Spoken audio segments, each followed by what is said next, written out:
Hey guys, welcome back to the channel. Today we're going to talk about my rod setup for jerkbaits. Kind of waited a little bit to talk about this rod setup because I wanted to make sure that this is exactly what I'm going to be throwing. There's a ton of different setups, so a ton of different ways you can set up your jerkbait rod. So I just want to kind of go through my setup and you know, kind of why I have it set up the way I do. Honestly, it's been working out really well. I've caught a lot of good fish on this. I've caught a lot of fish, period. I've caught some big fish, one fish including a huge muskie, and I've got a video on that. It's when I was fishing in Leech Lake. I was doing some I believe it was practice for a tournament. It was either practice for a tournament or I was doing some pre-fishing. But I remember that catch. It was crazy. I saw a couple of marks on the Livescope, a couple of bright marks, just two actually, just two. And I thought, well, I'm going to throw at those and see, because I wasn't marking much out on this big rock reef, and the fish just weren't there. So and that happens. They move a lot. They're known for that. So I thought, okay, two big marks. Let's just throw it right there. And I got two rips into the reel, and all of a sudden I saw that mark jump for it, but before I could even do or think about anything, the fish ate it and jumped out of the water for it. Not all the way out of the water, but it surfaced, and he hammered that thing. And I don't even know how I got that fish in, to be honest with you. The hooks didn't bend out. I mean, I played the drag really well. I mean, I played it very well. I didn't you know, I didn't overwork the fish. I didn't overwork the reel. I didn't overwork the line or the hooks. I feel like I played that fish perfectly. I mean, I fought that fish a little bit too long. I feel kind of bad for him because it was probably about a 15 minute battle. And I try not to, you know, fight a fish for that long because they just get overly tired. So I did spend the time, I will say this, I did spend the time to make sure that fish was revived and it was good to go and ready to swim off, and swam off under its own power. So it was all good. Everything's all good. And but yeah, so this is that rod. And that same day, I caught a big, you know, well, maybe not that day. Well, anyways, but this is the same rod that caught that on, and I caught big smallmouth on this, big largemouth. And I mean, this has been pike too. Obviously, pike will crush the hammer the snot out of jerkbaits all day long. And they have. This one's beat up. I've got one hanging on my fridge right now that is broken and beaten up. And I mean, they just work. They're phenomenal. And this one happens to be by Guggen Squad, the Scout. And you know, there's a ton of great jerkbaits out there too. So this is not brand specific, but there's a ton of great jerkbaits out there. But this is about the rod setup. Now, I don't know. I mean, I know some guys would like to have a little bit softer rods for jerkbaits. Some like, you know, really stiff rods for jerkbaits. For me, this one is so this is this one's a 7 foot. 7 foot even. You know, some guys will go with a little bit less, like say 6'9", because they're ripping downwards. I have for some reason I don't rip downwards. I rip off to the side, and for me it's hard for me because when I'm ripping downwards and I get a bite, I gotta switch my whole body and turn my whole body just to set the hook, because you can't set down, right? You can't set the hook down, and I'm not really setting the hook. I'm just sweeping it, you know, because I want to make sure these hooks get driven into that fish's mouth. A lot of times with treble hooks, you don't really need to do a whole lot, but for me, I like to sweep off to the side. So that's why a 7 foot is fine for me, and I can sweep off to the side. Plus, I get a longer cast off of a 7 foot long rod than I do with a 6'9". And this one happens to be a medium heavy rod, medium heavy fast action rod. And the reason why, and some guys will go with medium. This is why they get a little bit more of a bend, and so from when they're fighting that fish, the rod doesn't straighten out and create slack in your line, which can, you know, give the fish room to get rid of that bait out of its mouth. I haven't had that issue yet. I've been throwing it for quite a few years now, actually, this setup, and it's been working great for me. I have zero issues with it. I haven't determined whether or not if any of the fish I've lost are because of the setup.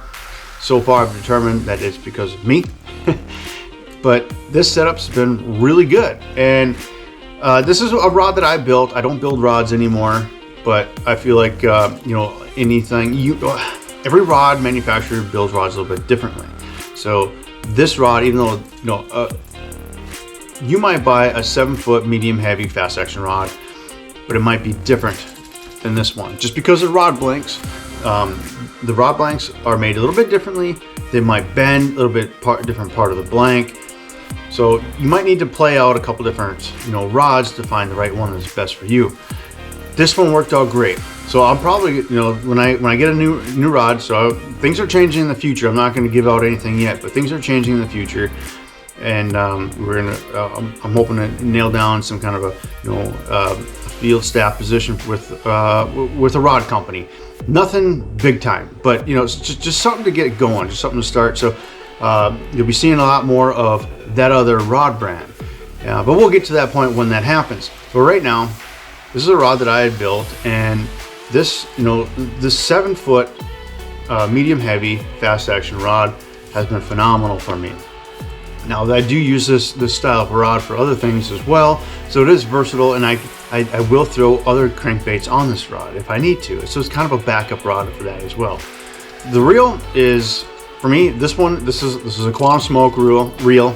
It's their inshore model, and I bought you don't have to get the inshore model. I just got it because of the blue handle. So I mean the blue anodized aluminum parts on there. I just like blue.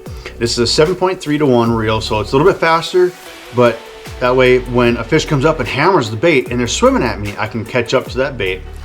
And this reel has been, so these newer reels, newer Quantum Smoke reels are really good reels for me. I mean, I've got older reels too from Quantum, and they are good, but it feels like these ones run a lot smoother.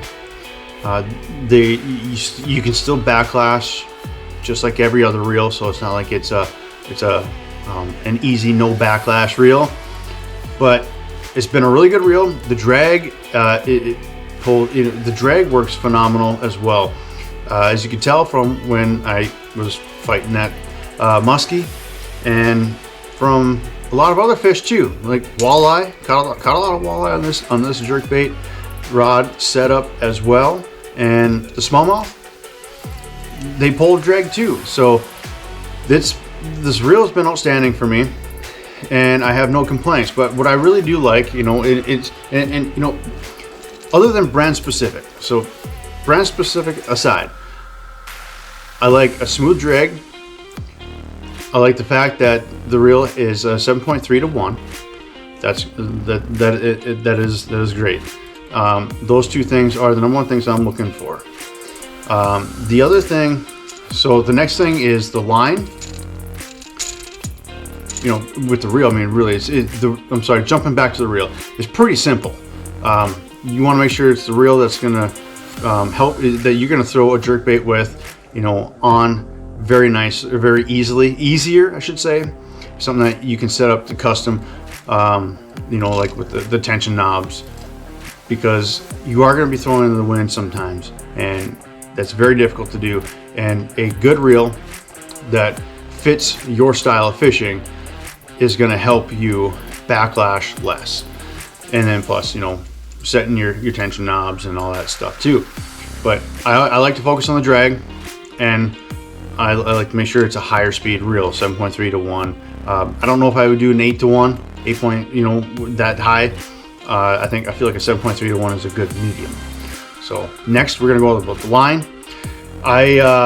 I've seen some guys use a bunch of different line diameters, and you know, line, you know, pound weight, you know, weight thicknesses, and I don't know. For me, I've just done 14 pounds and 14 pound fluorocarbon line, straight fluoro.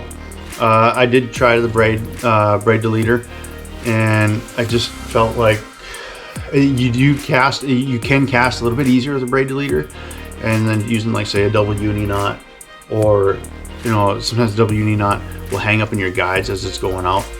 So I would tie the FG knot, and that's great, but the FG knot can be a huge pain, especially if you're out in the water and if it's really cold out, your hands are cold, not working right, or it's raining, or the fact that it just takes a while and it's windy. So there's a lot of factors, you know, that make an FG knot a little bit more difficult. But the more you tie it though, the better it'll be. So, I mean, you can still do it. But for me, I went straight fluorocarbon, easy. I don't have to worry about a leader, good to go. And it's been working out great. 14 pound fluorocarbon. I haven't found a need to go lighter or heavier. If you go heavier than, I feel like if you go heavier than 14 pound fluorocarbon with a jerkbait, you're gonna hate your life. I mean, I did try it once and I backlashed like crazy, and you don't cast very far. And then, you know, so I went down to a 14 pound. Now, there's a lot of guys that go down to 10. 10 is a pretty good, you know, line to use for jerkbaits as well. But I'm a little bit rough on my setups and my line, and when I'm fighting the fish, so I want something a little bit stronger. And I feel like the 10 will still work, but I feel like with the 14 pound, I have a bit more confidence with that, and I'm more comfortable with it as well. So, and these are just my preferences too. Just like I said before, there's a ton of different ways you can set these rods up for jerkbaits, or have you know, different setups for jerkbait rods. Sorry, but yeah. So you guys, that's pretty much it. You know, that when I'm going to throw a jerkbait rod, you know, I might throw like maybe a 6'9" in the same setup if I plan on like throwing like short distances around docks. But otherwise, this is going to be my main setup. Something similar to this, like brand specific aside, just go with the details. It doesn't have to be anything super expensive either. You know, I'm not, you know, there's some rod manufacturers out there that have some lower end rods that are about, you know, 70, 80 bucks for just the rod. But, you know, 70, 80 bucks for just the rod itself, and then you just use your reel of choice. And there's still good rods too. I know there's quite a few of them out there actually. So it just takes messing around with a couple of them to get the one that fits your fishing style the best. So it does take some trial and error, but you know, I messed around with a few different rods myself too before I found the one I really liked. So that's gonna do it for this, you know, guys. I just want to jump on and talk to you guys about my rod setup for jerkbaits, and the setup that catches me fish, the setup that I depend on day in and day out whenever I'm going to pick up a jerkbait. So this is it. This is my juice, my favorite setup for jerkbaits. So I appreciate you guys for sticking around and watching this video, and you know, let me know if you guys have any requests for, you know, other setups that you guys want me to go through. I do have some more setups that I do plan to go through. And then maybe an in-depth video on big swim baits, more of like a beginner style, you know, because I'm still getting used to the big swim baits, but I do want to share some things that I have learned about the big swim bait. So I mean, I'll get into that in a whole other video. So anyways, guys, thank you again for watching. I really appreciate each and every one of you. If you haven't already, please subscribe to the channel, and we'll catch you in the next video.